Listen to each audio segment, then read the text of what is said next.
amigos, ¿cómo están? Bienvenidos una vez más a este programa que se llama Cheo y Vivi. Hoy en nuestro penúltimo programa de esta maravillosa y hermosa temporada que hemos tenido este año. Así que los invitamos a que permanezcan conectados, a que presten mucha atención porque el tema de hoy es bien interesante. Vamos a hablar acerca del Islam y de qué dice la Biblia acerca de esto. Así que no se lo pierdan y vamos de una vez con nuestro programa.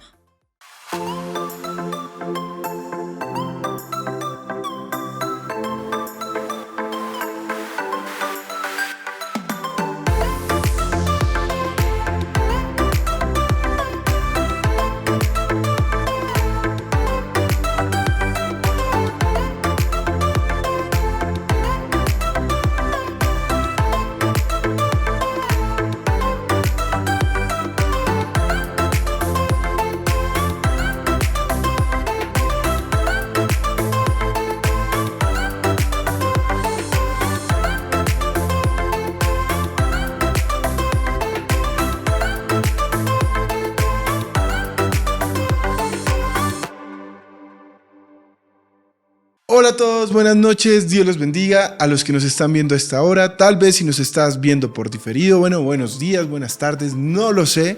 Les damos las gracias por estar conectados, por no perderse ningún programa, sobre todo ahora que estamos ya casi terminando esta temporada, este año. Para nosotros siempre va a ser un tiempo de mucha alegría cada vez que se terminan ciertos ciclos, se acaban ciertas etapas. Y pues este año que está culminando, sobre todo para este espacio, fue un año de mucho crecimiento, de mucho aprendizaje. También de poder compartir con ustedes, siempre lo decimos, es maravilloso poder contar con un espacio diferente que nos permita estar cerca a ustedes. A veces decimos cuando estamos en casa quisiéramos tener una sala muy grande para que todos ustedes pudieran estar allá y poderles invitar una tacita de café, y como no lo podemos hacer, esta fue la manera de encontrarnos con ustedes, de poderlos leer, de poder hablar de muchos temas que yo sé que siempre son temas difíciles, que nos generan ciertas preguntas que muchas veces en otros espacios no se pueden comunicar, no se pueden dar. Así que bueno, esto para nosotros es una alegría. Hola amor, ¿cómo estás? Muy bien, pues como tú decías, uno está muy contento por todo lo que se ha trabajado durante este año. Han sido muchos temas muy enriquecedores que los invitamos de pronto a que los veas si de pronto no los has visto completos, pero también preparando el próximo año para que sea aún mejor. Siempre nos gusta hacer las cosas mejores, tocar temas que de pronto en el ámbito de la iglesia en sí, hablo de un servicio, puede costar un poco. Este es un espacio diferente y sobre todo un espacio de aprendizaje, y eso es lo que hemos logrado, y pues les damos las gracias a ustedes porque sin ustedes pues este programa no sería posible. Realmente esto lo hacemos para Dios, pero también para todos ustedes. Así que este es nuestro penúltimo programa. Desde ya los invitamos al próximo viernes para que no se pierdan nuestro último programa, que es un programa muy especial donde damos gracias a Dios, donde pueden conocer nuestro equipo de trabajo, donde se pueden dar cuenta de cómo se graba todo lo que tiene que ver con Cheo y Vivi, Familia JB, cada proyecto. Van a ver también algunas embarradas porque no todo es perfecto, no lo crean. Entonces también es un momento de diversión, pero un momento de gratitud. Así que los invitamos, no se lo pierdan, va a ser un programa muy especial. Es como ese entregar nuestro pedacito de corazón, lo que queda, a todos ustedes, así que aprovechenlo. Y como siempre les decimos, les recordamos nuestras redes sociales. Estamos en Instagram, Facebook, YouTube. Y sobre todo también impulsar mucho Spotify porque este espacio sí está allí. De pronto si tú no nos puedes ver, tienes la posibilidad solamente de escucharnos mientras haces algo, mientras vas en el carro, mientras vas en el bus, donde sea. Pues qué importante aprovechar el tiempo escuchando algo que realmente valga la pena. Bueno, este es un espacio que está en Spotify, nos puedes encontrar como Cheo y Vivi Podcast. Y ahí vas a encontrar una cantidad de podcasts realmente de muchísimos temas. Así que los invitamos a que nos sigan, se suscriban a nuestro canal, estén pendientes. Ahí poco a poco vamos haciendo varios proyectos, pues primero para la gloria de Dios, pero también para todos ustedes. Así es. Y bueno, ¿qué te parece si para comenzar le entregamos este tiempo a Dios? Oramos. Así que por favor ustedes en casa cierren sus ojos, dispongan su corazón para que el Señor Jesús hoy sea hablando a nuestras vidas. Amado Padre Celestial, hoy queremos darte gracias, Señor, por todo lo que ha sido este año de estudios, de desarrollar temas, Señor, para el crecimiento espiritual no solamente nuestro, sino de todas las personas que nos ven. Damos gracias, Señor, por todo el equipo que nos has dado, Señor. Damos gracias, Señor, por nuestros pastores. Te damos también gracias, Señor, por las personas que trabajan en la iglesia, Señor. Hoy los bendecimos. Oramos, bendito Padre Celestial, para que todo lo que hagamos, Señor, lo hagamos solamente para tu gloria, Señor. Bendice, Señor, todo lo que vayamos a hacer. Dirígelo, Señor. Sé tú quien nos guíe, Señor, por medio de tu Espíritu Santo. Oramos también, Señor, por todas las personas que se han conectado de una u otra forma, los que algún día vieron solo un programa, hasta los que vieron todos los programas, Señor.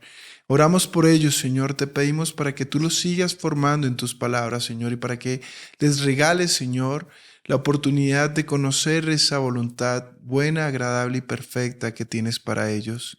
Doy gracias, Señor, por este programa, por este tiempo que vamos a tener, Señor, y nos abandonamos en tus manos y oramos, Señor, para que tú seas hablando a través de nosotros. Te damos gracias en el nombre de Jesús. Amén y amén. Amén. Bueno, hoy tenemos se puede llamar así, nuestro último gran programa que va a tocar un tema, yo creo que bastante profundo a la luz de la Escritura. Lo llamo así, que es el último programa, porque el otro, pues ya habíamos dicho, es un especial. Programa, es un especial. Pero no se lo vayan a perder, ¿no? Un poquito más de blooper. Pero justamente queríamos cerrar respondiendo una pregunta. Muchos de los que vieron el programa pasado y el anterior nos estaban preguntando sobre esa guerra santa de la cual se habla en todo el mundo del Oriente Medio. Entonces, que para que contextualizar es importante que ojalá vean los anteriores programas de este tema, de todo lo que tiene que ver con Israel y demás. Exacto. Claro. Para complementar De alguna manera todo el mundo, pues, tanto las personas que son muy nuevas en la fe como las personas que de pronto llevan tiempo estudiando, pues se preguntan cuál es la lectura que nosotros podemos hacer frente a ese choque cultural, a una guerra que de pronto le han llamado la Guerra Santa. ¿Cuál es nuestra cosmovisión, nuestra lectura en torno a todo esto? Y pues qué bueno poderlo hablar. Para ello, vamos a centrarnos explicando lo más básico, lo más fundamental, para que todos podamos entender de una forma sencilla y fácil qué es el Islam, por qué se habla de una guerra santa, por qué ellos tienen unos matices que por momentos parecen ser bastante radicales, y por otro lado vemos que hay otras facciones donde se desmarcan de estos radicalismos y vemos que ellos, pues, a pesar de tener un credo diferente, son más tolerantes con otras religiones y con otros grupos étnicos como los judíos. Entonces, frente a esto, queremos explorar, que ustedes nos acompañen. Vamos a tratar de hacerlo muy interactivo, que usted pueda ver imágenes, que usted ya pueda entender un poquito el por qué de pronto es tan difícil entenderlo desde el punto de vista del mundo occidental. Exactamente, es muy importante. Y sobre todo, que es lo más importante, uno de los objetivos de este programa es estar muy alertas, poder defender nuestra fe, poder ir y cumplir con la gran comisión de Cristo, porque si bien hoy se nos dice que el Islam es más o menos el 24% de la población mundial, que es bastante, es la religión que al día de hoy tiene un porcentaje de crecimiento mayor masivo en todo el mundo. Sí, señor. Entonces, claro que hay mucha gente preocupada porque ven que lo que está pasando en Europa, yo no sé si usted lo sepa, vamos a ir colocando algunas imágenes para que usted sepa lo que está pasando en Europa. Europa es un continente de puertas abiertas.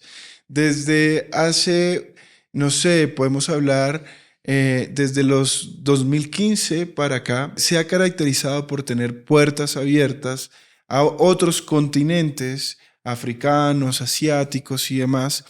Pero sin lugar a dudas, en los últimos tiempos, una migración masiva por parte de los árabes han permitido que el crecimiento exponencial de los musulmanes, de la religión musulmana, vamos a hablar que no es lo mismo, el primer error que cometen muchas personas que analizan estos temas es que confunden ciertos términos, no es lo mismo hablar de musulmán a hablar de la persona que es árabe, ¿sí? Son denominaciones que muchas veces se creen que son lo mismo, pero porque son completamente no todos los diferentes. musulmanes son árabes. Ni todos los árabes son musulmanes. Exactamente, o sea, es... Musulmán es la persona que cree en el Islam, mientras que árabe ya es una denominación étnica de una de persona su país, de su que región. nace en esta región. De acuerdo.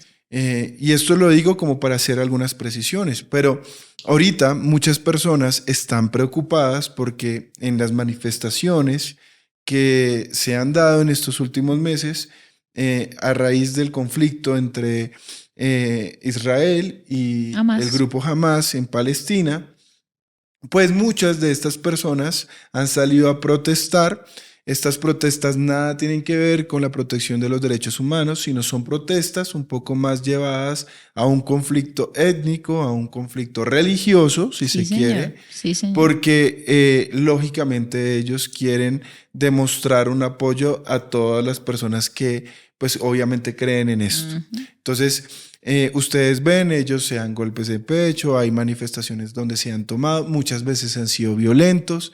La policía no sabe qué hacer en estas cosas porque las leyes que han amparado a estos grupos que han venido los protegen. Entonces, de alguna manera, si pero llega a haber algún algún actuar... tener orden, entonces hay un choque. Claro, hay un choque, pero no saben qué hacer. Exacto. Es muy difícil porque... Están bajo protección. Claro, tienen una protección especial porque en caso tal de que se maneje o se le dé un control, pues se puede utilizar palabras como segregación o como vulneración a todos los derechos de grupos étnicos minoritarios en estos países. Pero claro, países como Francia hoy muestran una alerta porque podemos hablar que de cada 10 niños, prácticamente 6 a 7 niños hoy pueden estar profesando su fe islámica. Es algo masivo realmente. Es algo ya masivo. Grande. Y claramente el crecimiento es mucho mayor. Otras cosas es que nosotros ahorita les vamos a explicar la división, qué significa, por qué vemos que hay unos musulmanes más radicales que otros, en qué consiste esas diferencias. Pero lo que nos llama la atención es que muchas de las facciones radicales del Islam están convencidos de que están viviendo la Guerra Santa. Ellos han declarado su guerra a Occidente y pues lógicamente que ellos, esa concepción de guerra, pues es algo que se traduce en mucha violencia, donde prácticamente a las personas se les quiere obligar a creer lo que ellos creen. Es que hay algo que me impacta mucho del mundo musulmán y es la capacidad de evangelización, si se puede decir así, la capacidad de atraer adeptos. De hecho, hace algunos meses atrás, aquí en Bogotá hubo algo que se llama la Feria del Libro, es algo muy conocido a nivel nacional, de nuestro país. Y resulta que la Embajada Palestina puso su stand en la Feria del Libro, que muchas embajadas de hecho lo hacen por conocimiento cultural. Exacto. Exactamente. Pero era muy impactante ver cómo cada persona que visitaba el stand de este lugar, de la Embajada de Palestina, más allá de ver lo cultural o qué hacían, se centraban mucho en hablar del Islam. Y era muy impactante ver personas latinas, colombianas, que empezaban a hacerse ya creyentes del Islam. Es decir, cuando se visitaba este lugar, te daban como lo que nosotros llamamos en el cristianismo como un sermón muy corto y le hacían hacer la oración de fe, para que usted me entienda, pero en el Islam. Y su atracción era esa. No era la cultura, los libros, lo que estaba, sino atraer a muchas personas hacia la religión puntualmente. Y eso me causa mucha curiosidad porque no está de más volver a puntualizar en un 24.3% de la población llega a profesar esta religión. Es decir, estamos hablando de un grupo muy grande. Ahora, para entender todo lo que puede venir, lo que está viniendo, lo que estamos viendo, hay que entender también ambas religiones, si se puede decir así. El judaísmo y el islamismo, porque en ellas, pues obviamente hay muchas contradicciones y también de ahí se desprenden muchos de los conflictos que estamos viendo. Sin embargo, nos quisimos centrar en este programa en el Islam, porque nos han llegado muchas preguntas acerca de qué creen ellos, por qué se comportan así, cómo se dividen, de dónde salió el Corán, de dónde salió todo esto, porque hay gente que ignora y pretende y hay muchos que incluso consideran que el cristianismo y el islamismo pueden llegar a ser uno porque viene de Abraham y no sé qué, y es totalmente equivocado y eso lo vamos a aclarar. Sí, y eso que tú dices es una gran apertura para que podamos entender en realidad qué es el Islam, porque vemos que la construcción que desde el mundo occidental y sobre todo nosotros como hijos de Dios, cristianos, pues nosotros muchas veces entendemos o solemos confundir ciertas creencias. Primer paradigma o primer error en la mente del cristiano es tratar de pensar que analógicamente estas dos religiones tienen un mismo tiempo. Eso es lo primero que vamos a tratar de cortar. Muy, muy importante. Por eso, cuando usted lee en la palabra de Dios el Antiguo Testamento, usted encuentra que todos los países que rodeaban Israel, que son todos países árabes, están localizados en esta región, pues todos tenían unas creencias, unos dioses, tenían unos rituales, tenían unas formas equivocadas. Pero lo primero que yo debo advertirle es que ninguna de estas formas son las formas en las que está fundamentado el Islam. Entonces las personas dicen, yo creo conocer lo que creen los países árabes, porque pues la Biblia me dice que los filisteos, que las personas que vivían en Canaán tenían como que estos pueblos tenían una serie de creencias y religiones. Pero lo primero que yo voy a decirte, el primer error es que esas religiones no están basadas en lo que es el Islam. Entonces, la pregunta que se nos puede hacer en estos momentos, ¿qué es el Islam?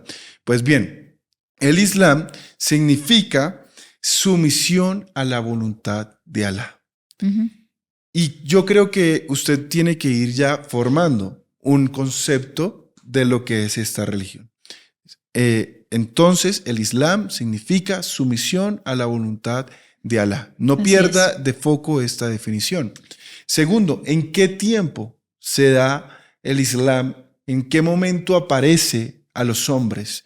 Pues bien, se da en el año 622 después de Cristo. Y yo creo que usted ya se va ubicando, ¿no? ¿Cuántos años pasaron desde la venida de Cristo, desde su muerte y resurrección? Han pasado 622 años para que un profeta que se llama Mahoma o Muhammad, él escribiera una revelación que se llamó el Corán. Y desde el año 622 en adelante, pues estas enseñanzas comienzan a expandirse en todo el mundo árabe y es allí donde tenemos el nacimiento del Islam. Si usted se da cuenta, en el tiempo no podemos decir que el nacimiento se da cuando vemos que el Dios de Israel se le aparece a Moisés, porque para ellos pueden ellos creer en Abraham y todo esto, pero si usted habla con ellos, ellos pueden entender que hay una diferencia muy grande entre Alá, que es el Dios en el que ellos creen, y el Dios de los judíos, que es en el que ellos conciben que se apareció a Moisés. Claro, es que ahí es muy importante resaltar que ellos o su pilar de creencias viene del Corán. No tiene nada que ver con la Biblia. Ellos obviamente más adelante vamos a ver que hay cosas que consideran que sucedieron, mas no les afecta ni les influye en nada sus creencias. ¿Qué quiere decir esto? Ya que hoy, obviamente, ellos saben que son descendientes de Ismael, que existió Abraham como patriarca, pero no se van hacia el lado que nosotros conocemos, que es el hijo de la promesa, Isaac y todo este tema, no. Simplemente lo hacen como un tema de descendencia, mas no se rigen por esto. El Corán se convierte en su pilar de creencia. Todas estas revelaciones que tuvo Mahoma en este año, en el 622, a través de Alá, es lo que está escrito en el Corán. Y el Corán es un libro que prácticamente nos muestra de qué forma debe vivir el ser humano, si lo podemos decir así. Son muchas enseñanzas, son mucho tipo de como proverbios, si me puedo hacer entender. Hablan de ciertos personajes, de ciertas cosas, de ciertos profetas, de ciertas revelaciones, pero todo va encaminado, obviamente, a esa sumisión a la voluntad de Alá. Claro, estudiando un poco estos temas, fíjate que nosotros encontramos que con la Biblia, con el canon bíblico, pues ellos tienen unos hechos que ellos acreditan que sucedieron. Es que hay algo ahí muy curioso y es que ellos incluso afirman que la Torá, que es el libro judío, y la Biblia, para ellos es una dirección de luz.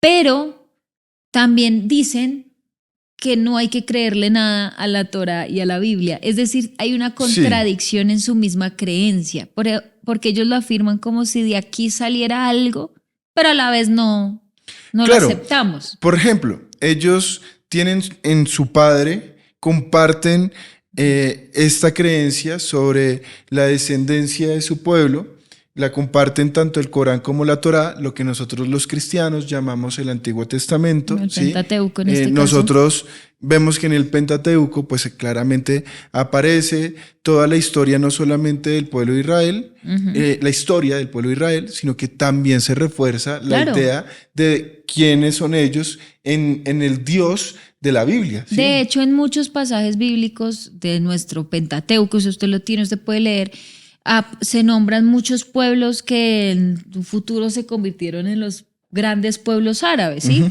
sea, se siguen nombrando, hubo muchas guerras entre Israel y ellos, o sea, esto lleva muchísimos años antes de Cristo. Estamos hablando que es que esta religión se formó después de Cristo. Exacto, pero que no comparten, por ejemplo, no comparten. Ellos, por ejemplo, todo lo que vemos en Génesis, con Abraham, con Isaac, con Jacob, ¿sí? De alguna manera ellos pueden entender que esta historia es compartida. Así sea una historia contada desde la óptica de un pueblo, que no es el pueblo de ellos.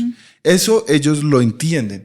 Pero, ¿cuál es la historia que no comparten? Pues la historia del Dios de Moisés. Claro. Entonces, claramente... tienen dos dioses distintos. Exacto. Ellos tienen su Dios, nosotros tenemos nuestro Dios. A partir de ahí hay una diferencia muy abismal entre estos dos pueblos. Entonces, primer paradigma, no comparten el mismo tiempo. No comparten. Y esto es muy importante porque hay personas que de pronto dicen, ay, no, es que acá vemos, no sé, en Crónicas, vemos, por ejemplo, que los filisteos quemaban a los niños y hacían tal cosa. Y a veces pensamos que esas creencias son las mismas de los musulmanes y no es así. Tienen un marco histórico completamente diferente que claramente afecta a la misma región. Tienen puntos en común, claro, porque podemos saber que la historia para el Islam comienza en el año 622, pero antes de estos años, para todos estos países, para toda esta región, pues ellos ya tenían una serie de creencias. Entonces, ese es el primer paradigma. Así es. Y como sucede en toda religión o creencia, pues se tienen algunos pilares, algunos puntos muy claves que hace que una persona sea musulmana o hace que una persona sea judía o una persona sea cristiana.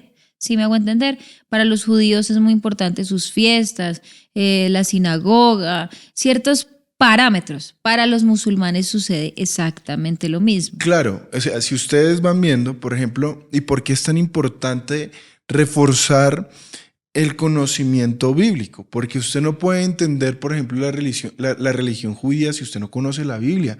O sea, la Pascua tiene un motivo que nosotros también como cristianos creemos, sabemos que ocurrió, fue un hecho histórico. Y hasta el día de hoy ellos la celebran de una forma específica, con ciertos parámetros, que viene desde aquella vez. Y todas las fiestas que usted ve, por ejemplo, en los judíos, los tabernáculos, todos tienen un contexto sí, bíblico que usted necesita conocer.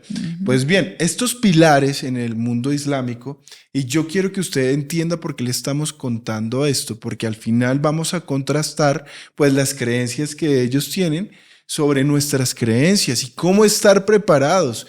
Yo siento que hay mucho temor por lo que pueda pasar en el futuro, pero siempre tenemos que descansar en que nosotros, los que nos consideramos verdaderos hijos de Dios, pues nosotros sabemos que tenemos un Salvador, un Redentor que vendrá por nosotros y nos librará de la hora del juicio. Así es. Así que no quiero que se pierda el foco, pero ahora, ¿cómo nos debemos preparar?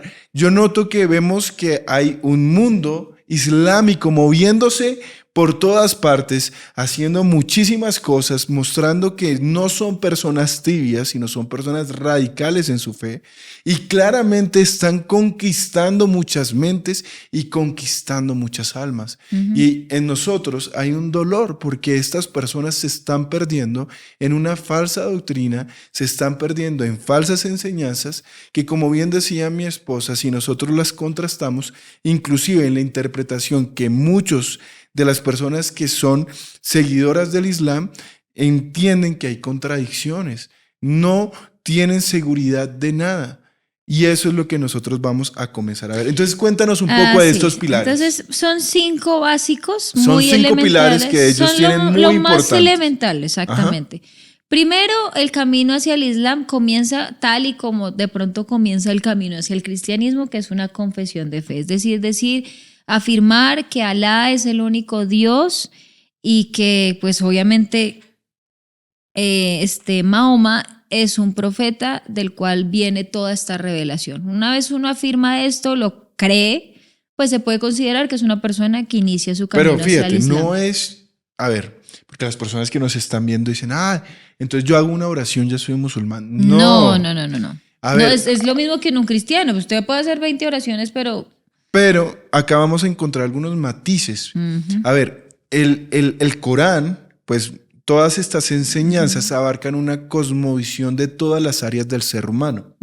¿Por qué? Ellos tienen muchos métodos, un método instructivo prácticamente, donde se le dice a la persona cómo debe comportarse, cuál es su rol en la sociedad, cómo desempeñar las labores, cómo debe distribuir su tiempo. Entonces no se trata solamente de que tú digas yo creo, sino yo vivo, no como me dicen, sino como lo enseñan. Entonces una mujer, por ejemplo, hoy dice, no, me pareció hermoso, fascinante el mensaje. Ok, pero entonces entiendes que debes someterte estrictamente a lo que el Corán enseña. Si no lo haces, sí, tú no puedes acomodar las mismas enseñanzas que ellos tienen. De ahí que tú veas que las mujeres en los países árabes y musulmanes, obviamente tienen cercenados todos sus derechos, que más allá de ser derechos fundamentales o ser imposiciones, la misma mujer siente un sometimiento. Recuerde la definición de lo que es el Islam: sometimiento a la voluntad de Alá. Por eso usted cuando vea las noticias, usted dice, ¿cómo es que estas mujeres se dejan hacer esto, se dejan abusar, se dejan hacer tantísimas cosas que pasan aberrantes en estos países? Pues lógicamente usted ya entiende que para ella es un acto de fe lo que está haciendo. Así es. Bueno, entonces es como primer pilar. El segundo también nos muestra algo que se llama la limosna. Es importante que ellos entreguen el 2 o 3% de sus ingresos a todas las necesidades que se vaya teniendo islámicas, a todas las, templos, a lo que se vaya a necesitar, pues entonces todos esos ingresos van a ello. El tercero es el Ramadán, que es una conmemoración de la primera revelación que tuvo Mahoma. ¿Cómo se hace? Lo conmemoran trabajando de 21 días a 30 días en ayudas a los demás una vez al año, y esto normalmente se hace en el mes noveno de su calendario. Ellos también tienen otro tipo de calendario en donde se organizan, y es como eso, como conmemorar esa revelación mediante mi trabajo social, si se puede decir, mediante mi ayuda. Ese es el Ramadán, que es muy conocido y que uno lo escucha. En esto también digamos que aplican algunos principios que conocemos, ¿no? En el Ramadán también ellos son muy estrictos con sus ayunos, porque también los hacen, son muy estrictos con sus horarios de oración. Es como son unos días de ayudas, pero de entregas, como muy solemnes esos días. Exacto. Ese es el Ramadán. Cuando usted escuche que, y es casi que siempre común. En la primavera árabe, por ejemplo, los que no saben qué fue la primavera árabe, pues fue un movimiento social que tuvo efectos políticos en países como Egipto y otros países que claramente buscaban elegir un nuevo gobierno. Pero lo interesante de esto es que ellos nunca van a desligar ningún aspecto esencial de la sociedad. Entonces, para ellos, el aspecto político va muy ligado al aspecto religioso. Entonces, es claro que haya más de buscar de pronto calidad de vida, beneficios para la sociedad, pues lógicamente van a tratar de buscar gobiernos que puedan garantizar y promover las enseñanzas islámicas. Eso es muy claro y yo creo que las personas lo deben tener. Pero fíjate que siempre que se celebra el Ramadán, ahorita vamos a explicar, o casi que siempre, para no generalizar, pues uno siempre escucha que hay oleadas muy violentas, donde, no sé, hay personas que van, se inmolan, o tratan de se van a un extremo, que ahorita justamente vamos a hablar del extremismo islámico. Claro, porque islámico. Estamos viendo que hay una interpretación del Corán, ¿cierto? Y entonces tú me estabas diciendo que en estos días hay como un servicio, una entrega diferente de 21 a 30 días, y entonces muchos que tienen una interpretación radical del Islam, podemos entender que ellos piensan que una forma de hacer este servicio es haciendo estos tipos de actos. Ya les vamos a explicar el porqué. Exactamente. Otro de los pilares muy importantes, que de hecho vamos a apoyarlo aquí con imágenes para que usted vea la cantidad de personas que hacen esto, es la peregrinación a la Meca. Esto también es muy sonado y yo creo que usted, si está muy pendiente de las noticias, se va a dar cuenta que esto todos los años lo anuncian, lo dicen, lo muestran. ¿Qué pasa? Toda persona que tenga la posibilidad de hacerlo lo hace, y es justamente peregrinar, o sea, irse hacia la ciudad santa que se llama la Meca, que esto queda en Arabia Saudita. Es una ciudad santa, una ciudad en donde solamente entran islámicos, solamente entran musulmanes. No, si usted quiere ir a conocerla, no lo dejan entrar si usted no es de la religión. Entonces es una ciudad totalmente dedicada a Mahoma, porque ahí es donde él recibe la revelación según su historia, ¿no? No estoy afirmando nada. Según su historia dicen que allí en este lugar él recibe la revelación, y por eso es tan importante esta ciudad. Y usted acá está viendo en imágenes la gran cantidad de personas que lo hacen. Ahora, es muy importante para el musulmán hacerlo por lo menos una vez en la vida. Una sola vez que lo haga puede sentirse usted que ha cumplido. Si usted no lo hizo, pues no sé qué va a pasar, pero para ellos es algo importantísimo que suceda, así sea una vez. Hay personas que lo hacen mucho más, pero si usted, siendo musulmán, lo hace una sola vez, puede sentirse bien. El propósito de la vida del musulmán es haber ido alguna vez a la Meca. Esta ciudad es sumamente importante. Y el quinto, que va muy unido con lo que tú nos enseñabas, pues es la oración. Como ustedes saben, y cuando ustedes ya han tenido la oportunidad de viajar a un país musulmán o un país árabe, ya sabemos que son dos cosas diferentes, no queremos que se confundan. Sí. Pero si usted va a un país árabe donde hay muchos musulmanes, pues usted va a ver que ellos tocan unas trompetas 5 veces al día. Ellos tienen que orar, ellos siempre oran en dirección a la Meca, esta Meca que queda en Arabia Saudita. De hecho, es muy interesante porque hay algunos sectores en donde no solamente suena como la alarma, es chistoso mi término, pero sí suena como un tipo alarma. Es como un llamado. Y gracias, esa es la palabra perfecta, es un llamado, y ahí mismo suena la oración. O sea, no solamente es la anunciación, sino suena la oración. De hecho, recuerdo hace un tiempo que estábamos en un aeropuerto, no en un país árabe, pero estábamos en el aeropuerto y había una persona musulmana y justamente, no me acuerdo la hora, pero allá les tienen unos lugares especiales y estaba en un lugar haciendo su oración. Ellos hacen varias venias y repiten unas cosas. Y esta oración, digamos que la hacen 5 veces al día. O sea, es algo que se hace o se hace en el momento en el que estén y lo que estén haciendo. Y todo lo hacen en dirección a la Meca justamente para reconfirmar que de ahí vienen ellos. Para ellos es muy importante señalar hacia, me imagino que será el oriente, en teoría, hacia la ciudad de la Meca. Y esto pues lo hacen. Pero hay algo que es muy importante, que resumiendo en estos 5 pilares, una persona musulmana que hace todo esto, que profesa la fe, que es, por ejemplo, va a la peregrinación, hace el Ramadán, hace las oraciones, todo esto, nunca tiene seguridad de su salvación.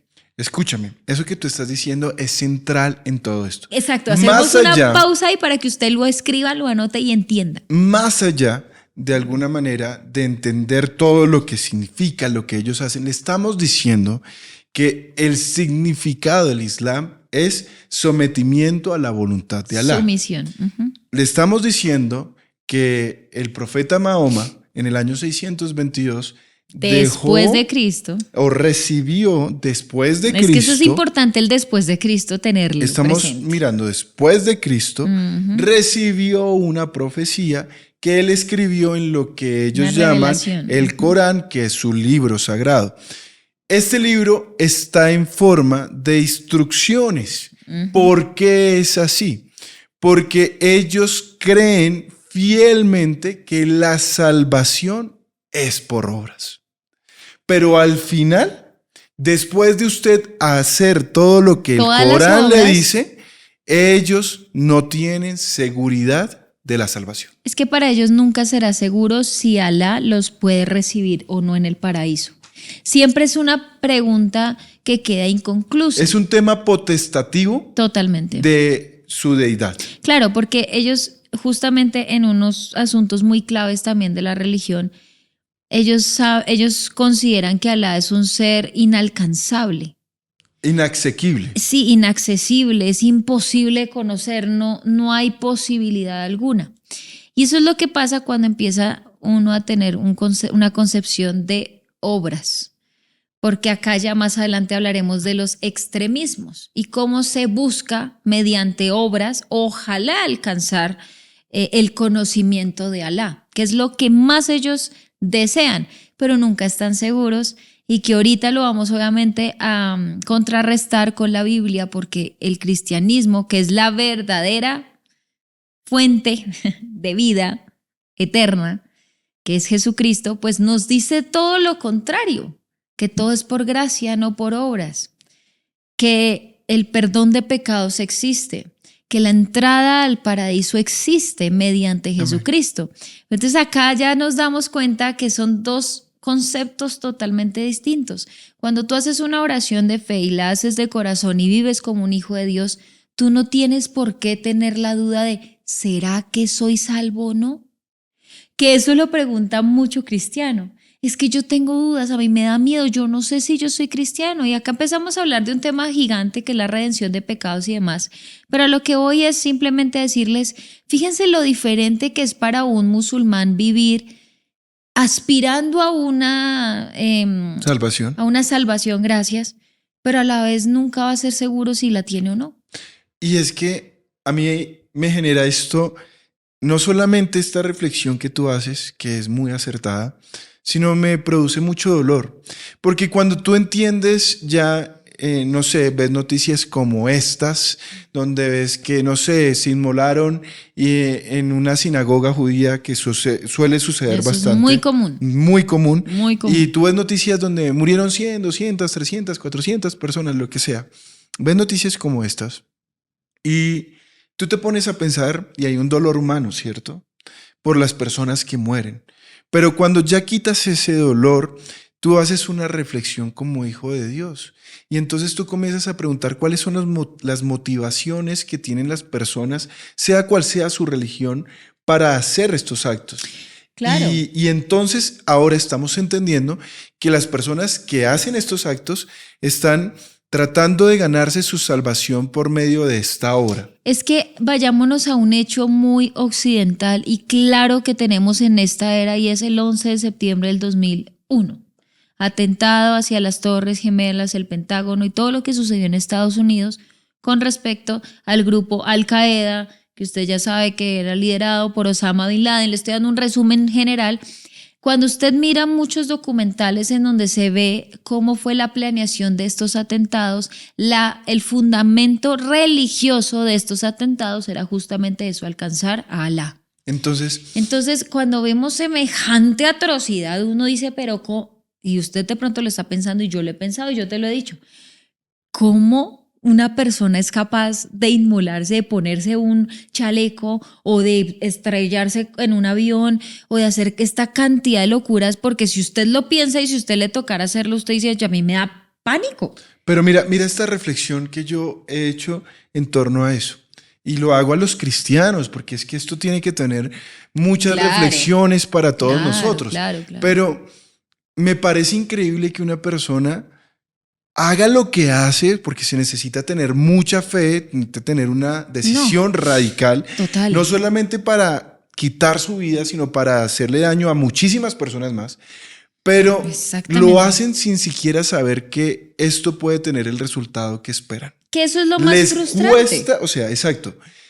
Están haciendo algo que implica un costo grande, ¿sí? Para su vida. Pero sin seguridad. Exacto. Ahora, los cristianos que tenemos la seguridad que es una palabra clave ahí. La seguridad de nuestra salvación, muchísimas veces hacer actos que no necesitan de pronto entregar lo que nosotros, entregar nuestra vida. No necesita, sino necesita que nosotros realmente amemos a Dios, que nosotros vivamos vidas santas. Cuando nosotros vemos que estamos a la hora no de alcanzar la salvación por obras, porque nosotros los cristianos entendemos que la salvación por Cristo es por gracia y no por obras, pero ahí debería ser cuando nosotros más demostramos nuestros actos de amor, cuando dejamos las obras muertas y nos enfocamos en hacer obras para el Espíritu. Y fíjate, a mí me duele muchísimo cuando yo veo que los cristianos no valoramos la seguridad de la salvación que nos ofrece Cristo. Así es. Y eso es algo que a mí me pone a pensar, o sea, reflexione usted en su casa. Allá en su casita, usted piense si realmente estamos valorando o no la salvación. De hecho, váyase a su Biblia, Efesios capítulo 2, versículos 8, vamos a leer hasta el 10. Y solo este es un texto, ¿no? Porque cuando hacemos un estudio completo de la gracia, encontramos una gran cantidad de textos que justamente me tumban estas creencias. Esas aseveraciones. Exactamente, mire lo que dice la palabra, dice, Dios los salvó por su gracia cuando creyeron. Quiero que usted subraye la palabra creyeron, porque tan solo se necesita creer en Cristo para recibir la salvación. Y recibirla realmente, es decir, no con dudas. Ustedes no tienen ningún mérito en eso. O sea, no es por obra, no es porque usted sea súper bueno, inteligente, millonario, famoso, no. Es un regalo de Dios. La salvación no es un premio por las cosas buenas que hayamos hecho, sino que ninguno de nosotros puede jactarse de ser salvo, pues somos la obra maestra de Dios. Él nos creó de nuevo en Cristo Jesús a fin de que hagamos las cosas buenas que preparó para nosotros tiempo atrás. Mire lo importante que es entender que usted como cristiano sí tiene la seguridad de una salvación completa y total y una redención de pecados y una justificación, porque ya no hay condenación, ya hay justificación de pecados y hay una santificación en el futuro. Esto es muy importante, esto cambia totalmente la concepción del islamismo. Por eso vemos tanto extremismo que se ha ido tergiversando justamente por alcanzar algo que para ellos va a ser inalcanzable. Exacto. Ahora, tú estás hablando de los extremos y creo que llegó la hora de entender cuáles son estos extremos. Aunque me gustaría antes de hablar de extremos contar solamente cosas muy puntuales acerca de lo que habla los musulmanes. De hecho, hay algo muy curioso y es que en el Corán se nombra a Jesús. Ah, sí, claro. De hecho, Jesús es considerado el segundo mayor profeta en el Corán. Después de Mahoma. Después Es de muy Mahoma. curioso, pero lo nombran sus milagros, nombran su nacimiento virginal, nombran hechos, pero lo tratan como un profeta más. Muy importante, porque lo resaltan. Lo resaltan con mucha importancia, Pero no hay divinidad. Ojo, no le dan el título de Dios. De hijo de Dios. Sí. Tampoco le dan el título de hijo de Dios. Exacto, no hay divinidad, no hay deidad, no hay trinidad, eso no existe. Ellos tienen un lema que dice, no hay más Dios sino Dios y no hay más profeta que Mahoma. Ajá. Es como eso. Exactamente. No hay más Dios que Dios y profeta que Mahoma. Y a Jesús lo nombran como el segundo profeta mayor, hasta ahí, pero no le atribuyen ningún poder. Exacto. Ahora, fíjate, y ahora sí me voy a ir porque es necesario hablar de los extremos, ¿sí? No, y también, sí, exacto, vamos a entrarnos ahí porque realmente todo ya lo hemos dicho. Aclarar, obviamente, que no todos los musulmanes son extremistas violentos, no todos los grupos, no vamos a decir que el 24% no lo son, ni tampoco todos los musulmanes son árabes y como le decíamos, no todos los árabes son musulmanes. Hay que tener una muy clara distinción en esto, porque también los musulmanes en su creencia está mucho el ayudar al prójimo. Ellos también son muy dedicados, hacen obras de caridad, ellos también son amables, generosos, o sea, tratan de ser buenos seres humanos, pero obviamente no tienen lo más importante, que es su salvación, la verdadera salvación que viene de Cristo. Perfecto. Y eso que tú nos dices nos ayuda ahora sí a entender el tema de los extremos. Porque fíjate que nosotros, bien lo has dicho tú, solemos pensar que todos los islámicos, pues obviamente son de facciones radicales y no es así. De hecho, en porcentaje hay un 80% de los musulmanes que son considerados que son tolerantes. Los sunitas. Exacto. Son dos facciones que se dieron en el año 632 cuando muere Mahoma, que es el gran profeta. Ellos se dividen en dos grupos que también están divididos por muchas zonas en las que ellos están ubicados, ¿sí? Ese 80% de los tolerantes podemos pensar que son los sunitas, ¿sí? O los suníes. Y el otro grupo son los chiitas o los chiíes, que son el 20%. Estos grupos que tú ahorita cuando hacías nos traías ese ejemplo del 11 de septiembre, como Al-Qaeda, como Al-Jazeera, como todos estos grupos terroristas, el grupo Hamas, que tiene una fundamentación religiosa bastante fuerte, fundamentada en todas estas creencias, pues lógicamente hacen parte de estos grupos radicales que son muy violentos. Entonces, ¿de dónde nace y por qué nace? Muere Mahoma en el año 632 y lógicamente que se crean dos grupos para determinar quién iba a ser el próximo líder, el próximo gran profeta, quién iba a poder llevar a todas estas personas que estaban llevando a cabo todas las normas y en la práctica todo este libro del Corán. Entonces, lógicamente que ahí hay una disputa. Y hasta el día de hoy sigue, ¿no? Claro. Y eso, obviamente, esa división entre dos ramas, digámoslo así, de los musulmanes, como usted lo puede llamar en el cristianismo, denominaciones, como usted lo puede llamar, no sé, como usted lo puede entender, eso ha traído muchos problemas sociales y políticos también. Y claro, porque, pues a ver, no se trata siquiera, ya quitando un poco el tema religioso, sino un tema social de lo que sucede en el mundo occidental. No se trata de que las personas categoricen como violentas a todas las personas que profesan la religión musulmana. Pero lo que sí es cierto es que se hace muy difícil identificar qué personas son radicales o qué personas son más tolerantes. Además porque ellos consideran que su espiritualidad es neutra. Exacto. Es decir, ni para allí ni para allá, ni bueno ni malo. Esa es otra de las diferencias. Ahora sí, cuando usted ya va entendiendo que hay tantos conceptos, hay tanta incongruencia, porque créanme que incluso ustedes pueden ver que han existido brotes violentos entre los mismos musulmanes. Es decir, el grupo chiita muchas veces ha atacado a personas de la otra facción, de los tolerantes, porque lógicamente no han estado de acuerdo con sus prácticas. Ahora bien, nosotros llegamos a la parte central y más importante de este programa. Como hijos de Dios, ¿cómo debemos actuar? ¿Cuáles son las diferencias? Fíjate que ahora que hablabas de Jesús, de lo que ellos entendían de lo que era Jesús, pues ellos tienen una lectura, una cosmovisión muy errada sobre Jesús, no solamente porque le restan la deidad, sino también porque muchos de los hechos que ellos dicen que fueron hechos que cobran una importancia en su pliego de creencias, pues ellos dicen, sí, Jesús fue un gran profeta, vino al mundo, hizo milagros, incluso nació de una virgen, etcétera, etcétera. Muchas cosas, doctrinas que para nosotros son un hecho, pero por ejemplo ellos, para restarle la importancia del Salvador, pues ellos, por ejemplo, cuando hablan de la crucifixión de Cristo, tienen una interpretación completamente diferente. Ellos dicen, por ejemplo, que cuando Cristo iba a ser asesinado por el Imperio Romano, iba a ser crucificado, que una persona tomó el lugar de Cristo y Jesús salió huyendo para luego ascender como un profeta.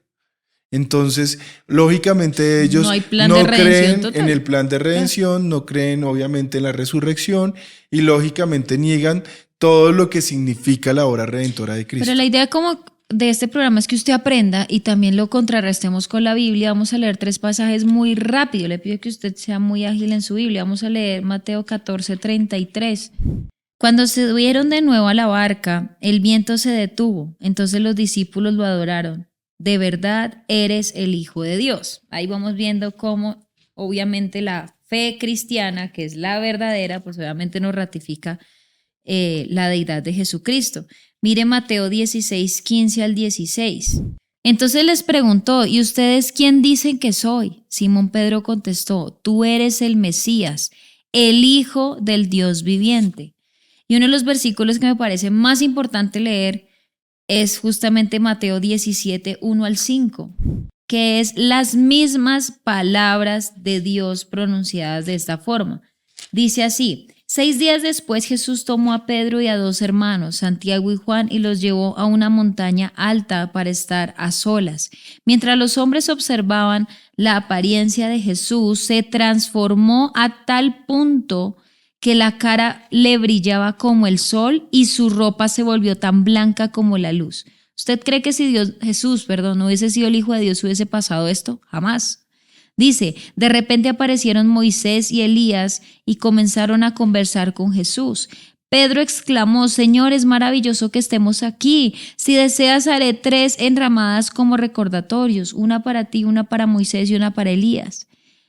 No había terminado de hablar, y escuche esto, cuando una nube brillante los cubrió. Y desde la nube una voz dijo, ¿quién sería esa voz? Pues Dios.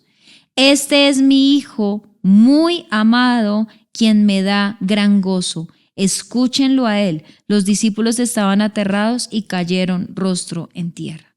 Me parecía muy importante leer estos pasajes, porque así como el Islam se ha dedicado a restar la importancia a lo que es Jesucristo en su deidad de Hijo de Dios, del Mesías, pues obviamente la palabra nos dice todo lo contrario. Amén.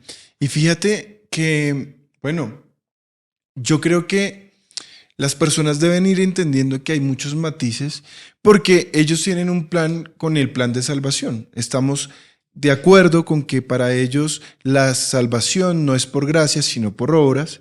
Y lógicamente toda su fe se basa como en esta primicia que para ellos es su verdad. No, y también obviamente cuando ellos afirman que el Corán es la única fuente de inspiración que un ser humano debería tomar y tener, pues yo quiero decirle algo que no es cierto, obviamente no lo es cierto. Y quiero leer solamente, hay muchos pasajes que obviamente nos afirma que la Biblia es la única fuente espiritual o la única revelación que hay, que existe y que es verdadera. Y dice acá Apocalipsis 22, versículos 18 en adelante, dice: yo declaro solemnemente a todos los que oyen las palabras de la profecía escrita en este libro, esto lo dice Juan. Si alguien agrega algo a lo que está escrito aquí, Dios le agregará a esa persona las plagas que se describen en este libro. Si alguien quita cualquier de las palabras de este libro de profecía, Dios le quitará su parte del árbol de la vida y de la ciudad santa que se describe en este libro. Aquel que es testigo fiel de todas esas cosas dice: sí, yo vengo pronto. Amén. Ven, Señor Jesús. Que la gracia del Señor Jesús sea con el pueblo santo de Dios. No se puede añadir, no se puede quitar nada de lo que está aquí en la Biblia. Y eso es lo que pasa en el Islam y en muchas religiones. Se ha intentado añadir libros, se ha intentado decir que esta es la verdad, se ha intentado decir que esta sí es la revelación, cuando no es así. Y eso que tú dices me parece muy pertinente, simplemente para hacer una última reflexión sobre lo que ellos creen de lo que son como seres humanos. Sí. Ellos simplemente dicen que no necesitan de un salvador porque el ser humano, al ser un ser neutro, tiene la capacidad de obedecer las instrucciones que Dios le dio por medio de su profeta Mahoma. Pues bien, nosotros tenemos como hijos de Dios la palabra de Dios y estamos en la capacidad de decir que si no fuera por Dios y por su gracia, nosotros estaríamos perdidos. Tan perdidos como ellos, que a pesar de ser tan radicales en muchos de los actos, de las formas en que ellos muestran su fe, pues asimismo ellos son personas que no distinguen entre el bien y el mal. Se han vuelto personas indolentes. Y lo hablo incluso por este tiempo que hemos visto, donde para ellos la expansión de la religión, lo que ellos llaman la guerra santa, que las personas se conviertan y que por medio de esa conversión ellos puedan ver que esa guerra santa ha sido ganada, pues hoy nos espera a nosotros como hijos de Dios poder mostrar, porque finalmente tanto el cristianismo como el islam son las dos religiones monoteístas más grandes del mundo, que según la lectura que muchas personas dan, va a ser la próxima guerra que va a haber en el mundo occidental, pero lo cierto es que son dos religiones que tienen unos principios bastante diferentes. Mientras unos quieren hacer muchos actos, más allá de si son actos de amor o de odio, nosotros, los hijos de Dios, estamos llamados a hacer luz por medio del amor de Cristo. ¿Cuál es la invitación que nosotros hacemos? Valoremos lo que somos hijos de Dios, valoremos lo que Dios ha hecho por nosotros. Entendamos que mientras ellos ven a Alá como un ser inaccesible, nosotros tenemos una comunión con el Creador del cielo y de la tierra. Es hermoso entender que más allá de saber que contamos con ese Dios Padre, también contamos con la salvación que fue dada por medio de su Hijo, que tenemos un plan de redención por el cual nosotros somos salvos y hoy agradecemos. Y más allá de eso, tenemos la certeza que en nosotros, al aceptar a Jesús como el Hijo de Dios, vive el Espíritu Santo y por medio del Espíritu Santo vivimos y dejamos ese viejo hombre, esas obras muertas para enfocarnos a mostrar a Cristo con nuestra vida. Así que, pues yo creo que la invitación, más allá de ser un mensaje informativo, es a que usted valore lo que usted es y que nosotros pues podamos entender cómo podemos vivir en estos tiempos de conflicto. Y sobre todo mostrar la luz de Cristo, o sea, ese es lo importante, pero para mostrar la luz también debemos conocer y conocer hacia dónde vamos y quiénes somos realmente mediante la salvación de Jesucristo. Así que les invitamos a que nos acompañen en esta oración, a que comparta este programa. Tal vez usted conoce personas que se pueden adherir a este tipo de creencias o incluso simplemente para evangelizar usted lo puede hacer. Así que, Señor, te damos gracias por este momento, gracias por este programa, gracias porque mediante todo este conocimiento tú abres nuestros ojos y nos haces entender de verdad el privilegio que es poder conocerte, Señor, porque hoy podemos creer que somos salvos, que somos limpios, que somos redimidos, que no hay por qué tener miedo, que simplemente cuando estamos contigo y vivimos contigo, todas las cosas nos ayudan a bien para los hijos de Dios.